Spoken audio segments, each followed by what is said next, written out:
Assalamualaikum warahmatullahi wabarakatuh.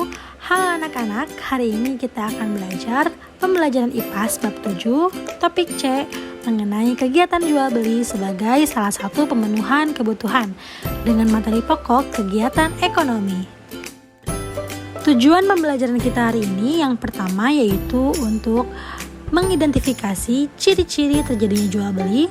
Yang kedua, untuk mengidentifikasi aktivitas ekonomi yang terjadi pada kegiatan jual beli. Yang ketiga, memahami proses terjadinya kegiatan ekonomi dalam kegiatan jual beli dan menentukan peran produsen, distributor, dan konsumen dalam alur kegiatan ekonomi.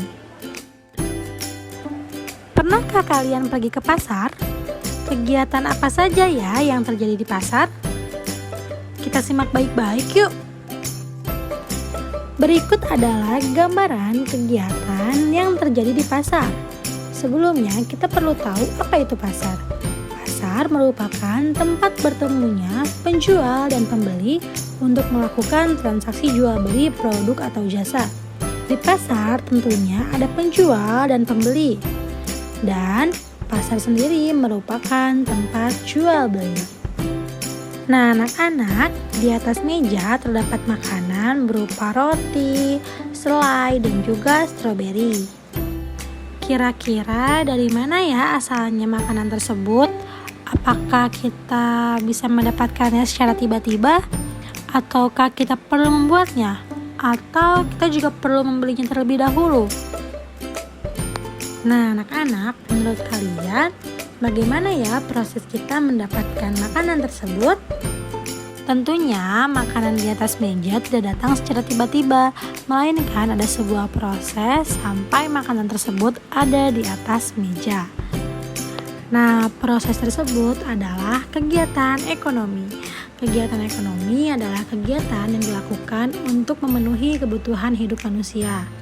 Kegiatan ekonomi juga menjadi sarana pemenuhan kebutuhan dan menghasilkan keuntungan bagi manusia.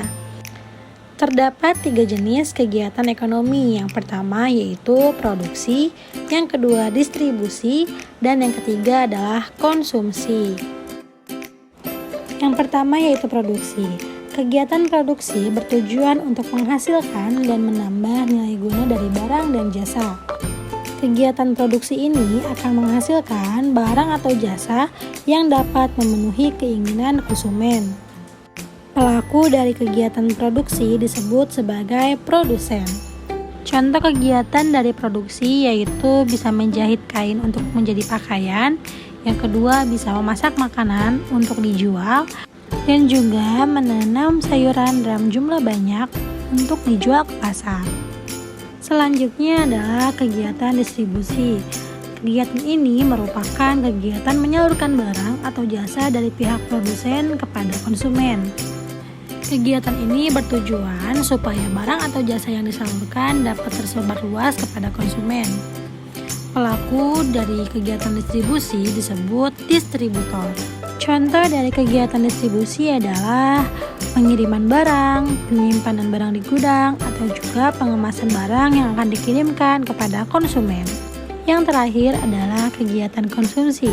Kegiatan konsumsi merupakan kegiatan menghabiskan atau mengurangi nilai guna barang untuk memenuhi kebutuhan manusia.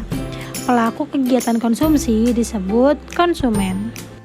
Contoh dari kegiatan konsumsi adalah penggunaan listrik di rumah, memakan makanan yang ada di rumah atau juga membeli dari luar, dan juga menulis menggunakan alat tulis yang sudah dibeli dari toko. Selanjutnya terdapat skema alur kegiatan ekonomi. Yang pertama adalah menanam teh di perkebunan dalam jumlah yang banyak.